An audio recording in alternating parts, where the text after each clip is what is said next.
অভিযোগ থাকে বা স্থানের ব্যাপারে কোনো সমস্যা থাকে আপনারা আমাদের হাট কমিটির সাথে যোগাযোগ করবেন। কোন অবস্থাতে কোনো গরু ব্যাপারী ভাইয়ের সাথে দুর্ব্যবহার কেউ করবেন না।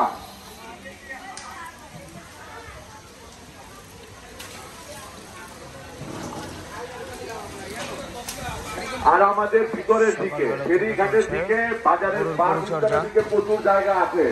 আপনারা দয়া করে আপনাদের গরুগুলোকে ভিতর দিকে আসেন, তাহলে এখানে সুন্দর ব্যবস্থা আছে। আরো ভিতরে আরো সুন্দর ব্যবস্থা আছে, পানির ব্যবস্থা আছে, আমার ব্যবস্থা আছে। আপনারা ভিতর দিকে গরুগুলো ঢুকে দিল, সামনে দিকে না হলে ভিতর দিকে ভিতরে ভালো ব্যবস্থা আছে।